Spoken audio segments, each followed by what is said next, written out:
inspire, and then there are moments that really inspire.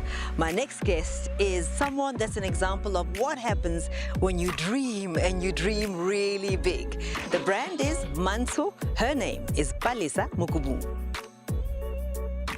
The global fashion industry is estimated to be around $1.7 trillion US. In South Africa, the industry's contribution to the country's GDP is $1 billion and is a great vehicle for job creation, particularly in the manufacturing sector.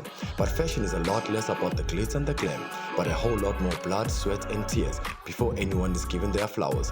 Today we chatted to one icon, a legend in our local fashion industry, who continues to show her great creative genius and business acumen.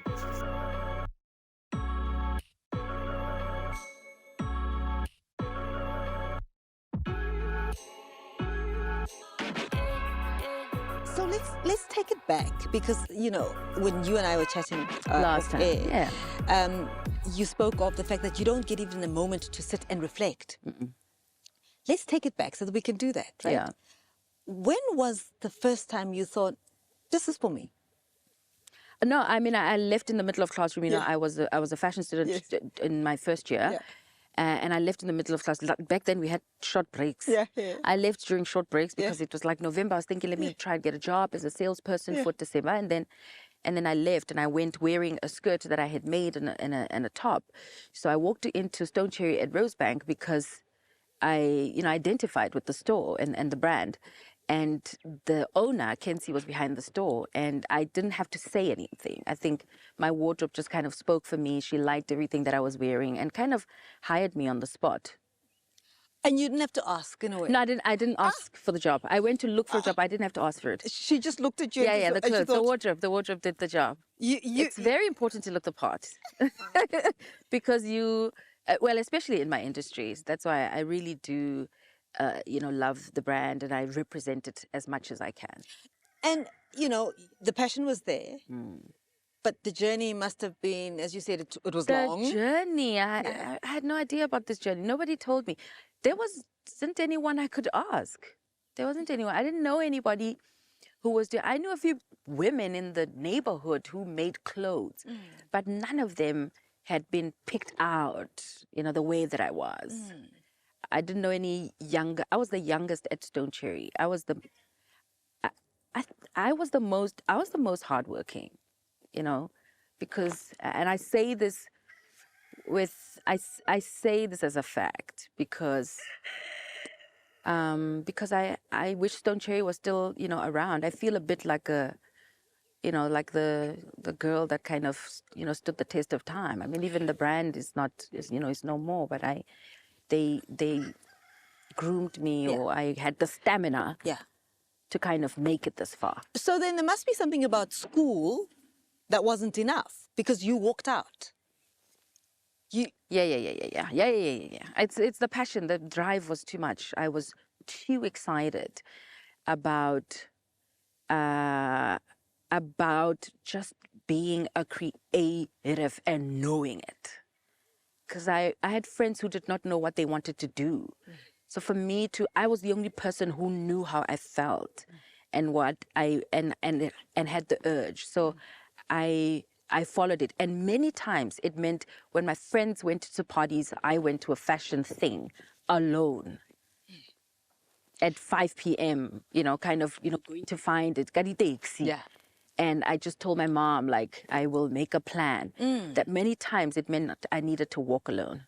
But also, you see, I knew that I would be in the arts, in the creative space. I didn't know that it would be fashion. Okay. It's my mother after matric who, again, we've never had a sit-down conversation of what are you going to study after school. We knew that it would be in the arts. So the day I went to inquire about an art course was literally just that. Go and inquire about an art course, see which one you vibing with.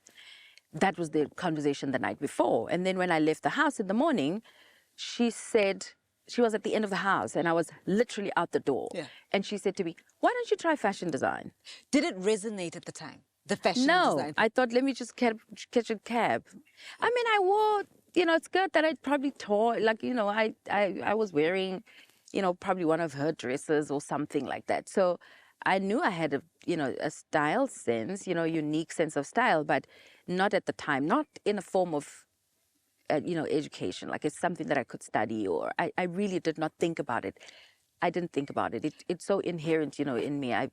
My dad is a creative. My brother was a graphic designer. I was already living around art. So when I got to school and fashion had the shortest queue, I was like, I can leave early. Fashion had the shortest queue. Fashion had the shortest queue, so I joined that queue, and that's how it started. That is honestly how it started. So that must have come from your internal conviction. I had to do it. I couldn't breathe without it. Oh, wow. I wouldn't find joy in the party if I wanted to work so much. I'm a worker bee. I really wanted to work. I see it now. I'm not proud of being a workaholic. I'm not proud of it, but it's my reality. I have to work. When I'm a little fidgety at home, they say, don't you have a project or something to do? Like, come up with something. Come up with something, like keep yourself where you're better when you're kind of, working. So it's very important for me to kind of, this is lovely to just kind of sit and, talk about this. And that's the thing. You went into a brand that was Revolutionary. a game changer. Revolutionary. Game changer in such a profound way that inspired so many young people, that inspired an entire culture. And we sit here today, you say, I'm sad it's not there anymore. Yeah. You must have learned something from watching that kind of... Everything, a lot of things. I learned a lot of things that I still use, till today. I have a very good relationship with Kenzie. We reconnected just a couple of years ago. And that was a beautiful 360 moment for me because, again, there's a sense of, loneliness in this quest. So to kind of have her, next to me, have her someone that I can call, I feel seen, I feel acknowledged, and that is humbling to me because I won't forget where I come from. I think I just wanted to work, like I said. There was a time when I just wanted to work. I did not know where I was going. I was too young to know where I was going. I just knew that I just knew that this is a time to just consume myself with it, and then I will know. And then obviously appoint people in my life to kind of tell me. And I've always been a student. When I bumped into a designer, and I always had questions in my pocket for anybody who was in the industry, be it a show producer, or if I bumped into someone that I was, of a higher rank, in the industry, I always had questions. Be it I bump into you on the lift, in the lift, or it doesn't matter. I'm going to hit you with 3 questions and I'm going to take something from it. And that's how I honestly learned and got through those earlier years. For me, it's about being self-assured about who you are and your own identity, that we can see this is Manso, right? Yeah. I cannot confuse it with anything else. Yeah. That's the thing. But you must start with the conviction in knowing that this that doesn't look like anything else is good. Yeah. Is what I want to say to the world represents me. Yeah. Where did that come from? The conviction, I think, is just something that all stems from a sense of a self that is very strong. That is something that I have. I had it when I was my daughter's age. How incredible is that? I had that. That I have. That I've been given.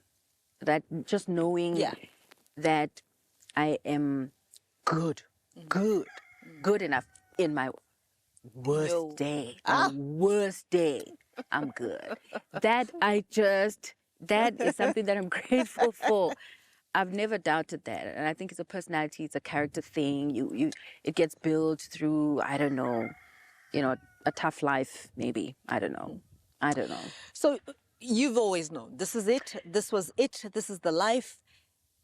Did you ever feel like walking away? Unfortunately not, guys. Unfortunately not. Unfortunately not. Like, when I have a bad day, like that's all it is. It's just a bad day. I wake up tomorrow And I'm a better person for it. I've never wanted to walk away. I have been down and out. I have had reason to walk away. I have had many reasons to walk away. I've had many days, many bad days, many horrible mistakes. I've made many horrible mistakes. I've cried over fabric. I've cried over prints. You know, I've cried over clients. I've cried over the littlest things I have. And then I still picked myself up the following day and kind of, you know, carried on. But I have to say, I've appointed people in my life along the way who helped me to pick myself up. I have that in me. I can have a chat with myself. I know how to do that. I can have a chat with myself. But I need someone to back me up. You know, I need somebody to back me, someone who knows me, someone who loves me and supports me and knows my journey and you know, knows my dreams and believes in me. Yeah. So it must have been one big validation when H&M said, look, listen, let's just, what, do you want to work with us? Do you want to work with us? That's sort of what it was, right? I don't know where they came from. Let me tell you, you know how you get a call about a possible job and then before you get the call that you got it, you know, the confirmation, you kind of pray about it, that, you know, you hope to get it. This is the one deal I did not pray about. I didn't hope to get it because I knew that I wouldn't. I'd never gotten anything like that. I was so used to kind of being overlooked and kind of thriving in my underdogness. You know, kind of being content and kind of ruling the underdog space and being a dog of the underdog. I was so good with that. I was so good in that space, very comfortable.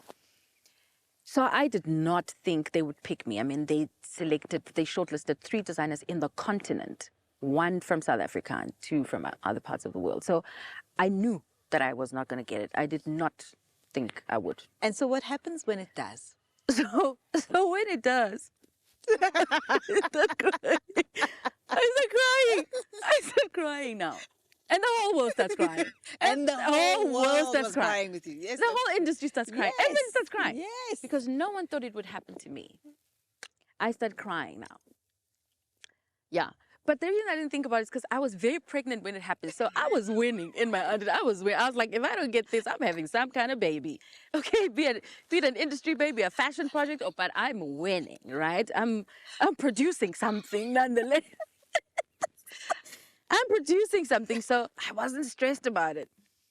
But they didn't know that I was pregnant, so I thought, oh my God, now I just got this big deal, and I have this other big deal that I need. It was a bit rough. Like, okay, so now I have it. Do I tell them? When do I tell them? Do they just watch me show? Do they just watch me show? Is it gonna hurt me? You know, in some way, I'm a woman. I really want this baby. I probably want this baby more than I want, you know, the H&M baby. Do you know what I mean? But very, very kind bunch. So I cried, the whole country cries, everybody sends me crying emojis like for a whole month or a whole year. And then I start working harder than I'd ever worked in my life at that point. I thought when you get the break, you kind of get the break and you can chill now. No, when you get the break, that's when the work starts. That's when I started working really hard and turning up the volume on everything. On everything. I liked wearing big dresses before. Now I like them bigger. Yeah, now I need a bigger dress. Everything just a little, just in my expression. What did that moment do for you? I mean, you say you always had it, but there must have been something. No, that moment, I mean, that moment was like a badge of honor. It was like I'd gone to a war of many, many years. And I was finally, you know, being recognized as the front lady of, you know, the troops. I really, and then I looked around and I, you know, reflected on the history of the industry, you know, the fashion industry, and I realized that there's never been a moment like that. There's never been a moment like that in the continent, in the country, in my family. And I got really, really emotional, and also felt a huge sense of responsibility now, which I love. I love responsibility. I'm a responsible girl. I love responsibility. I think it's that maternal thing. So I love to take care of the industry, young designers. So again, I just kind of basked in that feeling and used it and started telling everyone. So back then, so I left school. Remember, I left school in the middle of class, and then I got a job. And immediately after I got a job, I started telling people how I was going to be this great designer. Now, right now, Yeah. in your career with your brand, what do you wish you knew back then that you know right now? At the very beginning, when you started. Well, one of them is that I would have focused much earlier. I definitely would have done that if I knew. Because I knew, but then I played for like a good couple of years. I've been doing this for 17 years. So I played for a good 8, or 9. And playing doesn't mean that you won't get to do fashion, you can travel the world. You'll get to do all of that, but not at the highest level. But when you focus... So I feel like if I knew how long it would have taken, I would have not wasted those years. How much a team means. I would have made different decisions when it came to, some people in the past. Because, teams come and go. I have a good team now. I mean, I've got people who've been with me for 10 years and... But I've also lost some good people in along the way, and I would have made different decisions, I think. So you get this big international deal. Yeah. You do establish a great brand, Yes. but I get the sense, the drive in you wants more. What then is your moonshot? What gives you that sense? Oh, darling. I do. Do I want more? I think that I can do more. I think that I was built to do more. And I think it's the right thing to do more. And I mean, that concept now of legacy. I'm really interested now in the concept of legacy. I'm really interested. I'm older now, also. I'm older now. I've spent a lot of my time doing this. It better mean something to me or to someone or make some kind of, a difference. I want more, but there are some parts that I could do, kind of less with. Less of. Like, I want more, but I don't want to work so hard. But I have to do it. And that's the struggle. It's the balance. And it's something that I want to be open enough to talk about, with young people. It's not that I have energy for my life and what I do. I have energy for all areas of my life. I have dreams for all areas of my life. I have dreams for my body. I have dreams for my hair. I have dreams for my family. I have many dreams. This is not the only one. So I want to have energy and stamina for all of them.